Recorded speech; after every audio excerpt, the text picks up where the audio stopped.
Welcome to my another video. তো আজকে নতুন একটা ভিডিও নিয়ে চলে আসলাম। তো আমি আছি জুবাইর হোসেন, আমার সাথে আছে শরণ ভাইয়া। তো ভাই একটু কাজ করতেছে, তো চলে আসলাম আমাদের সেই প্রিয় ফ্ল্যাট বাসায়, যেটা আমার খুব পছন্দের। আর আমার খুব ড্রিম এরকম একটা ফ্ল্যাট বাসায় নিব আর এরকমভাবে সাজাবো। তো এটা হচ্ছে ভাইয়ার ফ্ল্যাট। তো এই ভাইয়ার ফ্ল্যাটে মিস্টেক নট, তো ভাইয়ার ফ্ল্যাটে কিছু ফিশ আছে যেটা আমার বেবি, আমি মাঝে অনেক ভালোবাসতাম ফিশ, আই লাভ। তো চিন্তা করলাম যে ভাইয়ের ফিশগুলো নাকি বেবি দিয়েছে। আজকে ভাই আমাকে বললো যে তার সুন্দর কিউট লিটল ফিশগুলো নাকি তাকে বেবি দিয়েছে। তো আজকে সেই বেবি দেখার জন্যই আমি এখানে আসা আর আমার নতুন ছোট্ট একটি ব্লগ স্টার্ট দেওয়া।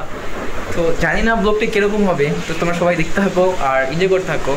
আর ব্লগটা স্টার্ট দেওয়া মানে এইটাই নয় যে শুধু ফিশ দেখাবো, আরও খুব মজা করব। আর ভাইয়া আমার জন্য কিছু আয়োজন করতেছে, বাট অনেক দিন পর আসছে ভাইয়ার বাসায়। সো ভাই অবশ্যই কিছু আয়োজন করতেছে। আর এটা হচ্ছে ভাইয়ার রুমটা, আমার কাছে খুব ভালো লাগছে। এটা হচ্ছে ভাইয়ার বেড, আর পিছনে যে ফুলগুলা তোমার সবাই দেখতেছো ওইটা হচ্ছে ভাইয়ার ওয়াইফ, তার নিজ হাতে সাজিয়েছে। আমার কাছে খুব ভালো লাগছে। আমার দুঃখের একটা কথা হচ্ছে আমার ওয়াইফ নেই। আমার ওয়াইফ থাকলে এরকম রুম আমারও থাকতো, এরকম সাজসজ্জা, এরকম সাজানো, এরকম সমস্ত কিছু একসময় আমারও থাকবে ইনশাল্লাহ, আমি দোয়া করি। আর আমার কাছে খুব ভালো লাগছে ভাইয়ার। তো বেশি কথা না বলে আমি তোমাদের মাঝে এখনই তুলে ধরবো সেই ফিশগুলা যেগুলা ছোট্ট বেবি দিয়েছে। তাদেরটা হচ্ছে ভাইয়ার ছোট্ট একটা অ্যাকোয়ারিয়াম। তো এটার মধ্যে ভাইয়া প্রায় মাসখানেক আগে কিছু ফিশ এনেছিল। তো আমাকে বলেছিল, আমিও গিয়েছিলাম ভাইয়ের সাথে ফিশগুলো আনতে। তো ওরা খুব ভিতরে, এই যে ছোটো বেবি দেখছেন, এই যে দেখছেন একটা দুইটা কতগুলা। আর অ্যাকোয়ারিয়ামটা দেখি উপরে থেকে দেখা যায় কি না, এই যে উপরে কিছু ফিশ, হ্যাঁ এই যে দেখছেন দেখা যাচ্ছে। ওরা এই যে এটা হচ্ছে মা, এটা হচ্ছে প্রেগনেন্ট, উনি আবার বাচ্চা দিবে। এখানে একটা ইউনিক মজা হচ্ছে, এখানে মা দুইটা বাবা একটা, মিস্টেক হয়ে গেছে, এটা স্বাভাবিক। মা দুইটা বাবা একটা, তারা অবশ্যই অনেক জোর আসছিল, সেই জন্য অনেকগুলো বেবি দিয়েছে। গাইস একটা কথা কি, জোর থাকলে সব কিছু হয়, জোর না থাকলে কিচ্ছু হয় না। শরীরে শক্তি থাকলে তুমিও পারবা 5টা কেন 10টা বেবির বাচ্চা বাপ হতে, সরি। তো ও একসাথে কয়টা দেয়? একসাথে তোমার 10টা দেয়? ও আর মা কটা দেয়? সেইটাই তো, মায়ের সাথে কি তোমার 10টা বাচ্চা দেয়? মাই গড, একসাথে 10 বেবি, ওয়ান্ডার। তো গাইস একসাথে 10টা বাচ্চা দেয় শুধু একটা মা। তো আরেকটা তো মা অবশ্যই আছে, ওই আরেকটা মা একসাথে আরো 10টা। হ্যাঁ কয়টা? 10 বেবি থেকে 12 বেবি।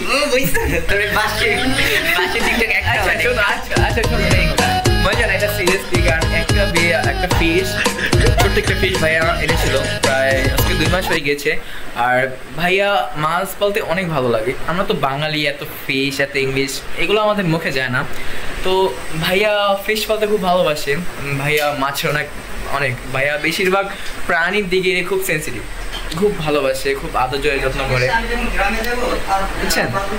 আর ভাইয়ার কিছু বিড়াল ছিল, ছোট্ট 2টা বিড়াল ছিল, এখনো আছে, কিন্তু সেটা হচ্ছে রাস্তাঘাটে থাকে। আমি তোমাদের মাঝে ভিডিওটা আনতে পারতেছি না, কারণ সেই কত বড় বানাইছে, ছোট্ট 2 মিনিটের একটা ভিডিও করতে না, ছোট্ট 2 মিনিট ঘামার কিছু না, কারণ ফ্ল্যাট অনেক গরম। শোনো, তোমার ফ্ল্যাটে খুব গরম আর ঘামতেছি, এটাই স্বাভাবিক। আর এটা হচ্ছে আমার ভাইয়া সোনামণি। না এটা ফালতু বলুক না, এটা একটা রিয়েলিস্টিক, মানে রিয়েল ব্লগ। এটা ভিডিও আপলোড দিব, সবাই দেখবে। আর তোমার যে একটা ভালোবাসা, তোমার না আমি বলি, তোমার যে একটা ভালোবাসা, কারণ তুমি একটা ফিশ এনেছো, সরি 2টা ফিশ এনেছো, আর সেখান থেকে 10+10 অর্থাৎ 20 বেবি তোমাকে এসে গিফট করেছে। আর 2 mothers 1 father, জাস্ট ভাবার বিষয়, জাস্ট একবার ভাবলে অবাক। 2 mothers 1 father। তো না ব্লগটা খুব মজা হবে, আরো অনেক মজা করবো। ভাই আমার জন্য রান্না বান্না করতেছি, সেগুলো খাবো, ভাইকে দেখাবো, আর আর তো অনেক মজা করবো। কিন্তু ভাইয়ের ফেসগুলো তোমাদের আমি এখনো দেখাচ্ছি, ভালো মতো ওয়েট। আমার ভাইটা এই বসে আছে, সে ভাইয়া খুব খুশি, কারণ ভাইয়া এই যে বাচ্চাগুলো আমার কাছে খুব ভালো লাগছে। এই যে ভিতরে ভাইয়া আজকে কিছু প্ল্যান নিয়ে আসছে, কারণ প্ল্যান থাকলে আমি কদিন আগে শুনেছি যে ওদের মাই নাকি বাচ্চাগুলো খেয়ে ফেলে, বুঝছেন? প্লান্ট প্লান্ট থেকে গাছ, বুঝছো? ওকে, তো এই যে এই যে বেবিগুলা, ওয়াও, তোমার ফোন তো ওয়াটারপ্রুফ না, ঢুকাই দিয়ে এই যে আজকে এইগুলা প্ল্যান নিয়ে আসছে। আর বাবাগুলা কোথায়? এই যে এটা ওর মা না? এই যে এটা ওর মা, বাচ্চা নিয়ে দৌড় দিচ্ছে দেখি। হ্যাঁ, প্রেগনেন্ট, ওর পেটে বাচ্চা, দেখছো? ক্যামেরাটা ঘোলা দেখাচ্ছে কেন? হ্যাঁ, এই যে এখন ঠিক আছে। এই যে এই পাশেরটা হচ্ছে ওর মা, এই যে এটা মা, আর লাল বেবি, ছোট ছোট কিছু বেবি আছে, অনেকগুলো বেবি দিয়েছে। এই যে দেখছেন লিটল বেবি, ছোট্ট বেবি। এই যে ওর আরেকটা মা, ওর বাবাটা পলে আছে, এখন এনার্জি নিয়ে আসতেছে, সামনে আরো দিবে। এইসব কথা ব্লগ তো তোমার মজাই, বুঝছো? ব্লগ তো ব্লগই। এই যে বেবিগুলা খুব সুইট, এভাবে দেখা যায় না এখান থেকে দেখা যায়। আর তুমি ম্যাচ নিয়ে গুতাগুতি করো না তো, এইখান থেকে, হ্যাঁ এইখান থেকে দেখা যায়। তোমার অ্যাগ্রামটা আরো। তো গাইস, তোমাদের মাঝে তো নিয়ে দেখাইলাম ভাইয়ার সে গার্লফ্রি ফেসগুলা, আর গার্লফ্রি ফেসগুলা সে ছোট ছিল, তারা এখন বড় হয়ে গিয়েছে, তারা বিয়ে শাদী করে, তারা বেবি নিয়ে,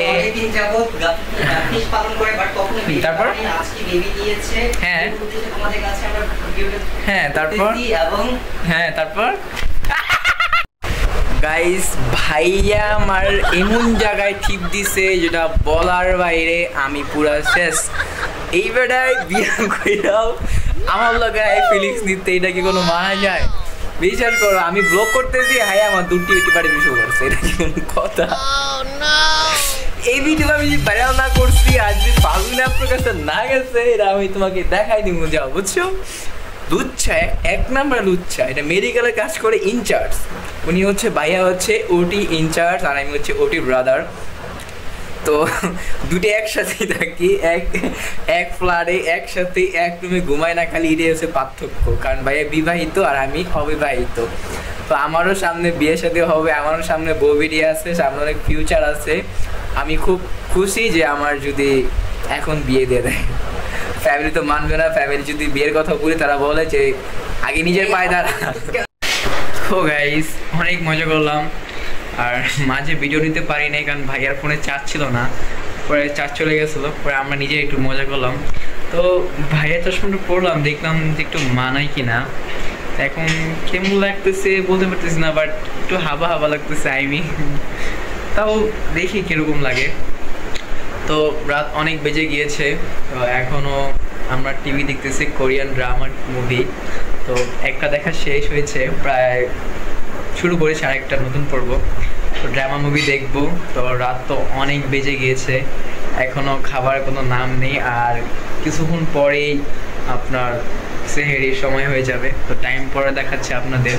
আর আমার ভাইয়াই তো সে এখন রান্না বান্না করতেছে, এখন সে করতেছেই। আর ভাইয়ের সে অবছালো যে রুমটা, এই অবস্থা।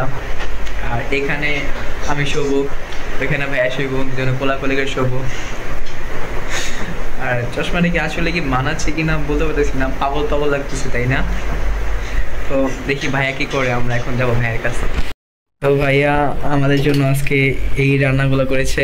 তো ভাইয়ার অবস্থা একদম ফ্রেশ, আর ভাত এগুলো করেছে। আর এই যে, না এটা তোমাকে এইটুকু দেবো না, ভাইগুলো সবগুলোই দিব। আর ওই যে আমাদের ভাত। তো ভাইয়া এগুলো রান্না বান্না করতেছে। আর ভাইয়ার রুমটা এই যে কত সুন্দর সাজানো, তো তোমাদের মাঝে তো দেখাইছি। এই যে সেই ছোট্ট লিটল বেবিগুলা, লিটল কিউট বেবিগুলা, কত সুন্দর লাগতেছে, তাই না? ওদের কত ভালো লাগে, কত কিউট কিভাবে দৌড়াইতেছে। আর ওই যে ভিতরে দাঁড়ান দেখিও ভালো করে, দেখানো যায় কি না, না ভিতরে কিছুই দেখানো যাচ্ছে না।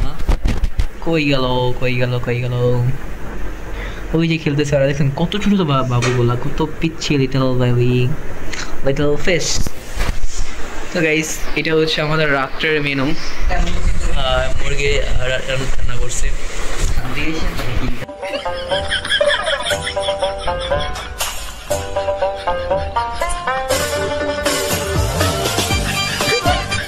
মিস্টেক হয়েছে কি যে ভাইয়া ফার্স্টে ভাবছিল ব্রয়লার মুরগি, তো পরে দেখে যে না এটা কক মুরগি।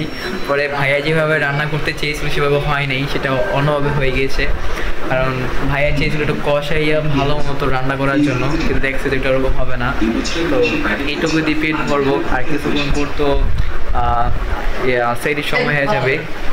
আর এখন বাজে 1:03, অনেক রাত হয়ে গেছে। আর আমরা এখন খাবো সেই 9টার খাবার রাত্রে, সেইটি তো আরও বাকি আছে। তো ভাই এখন ছেড়েছে ড্রামা মুভি দেখতেছে, আর আমি তো ব্লগ হিসেবে দেখতেছি এখানে। তো এখন খাবো, তো খাবার সময়, তো খাবার খেয়ে তোমাদের মাঝে আমরা আসতেছি। তো এনজয়, মজা করলাম। তো এখন আমার ওয়াইফ আমার পাশেই শুয়ে আছে, আর আমি তার হাজবেন্ড। তো অনেক রাত হয়ে গেছে, কয়টা বাজে তাও তো জানি না, 1:27 বাজে। সো এখন ঘুমানোর পালা, আর একটু পর সেহরি সময় হয়ে যাবে। তো গাইস, অনেক মজা করলাম, অনেক এনজয় করলাম। আল্লাহ হাফেজ।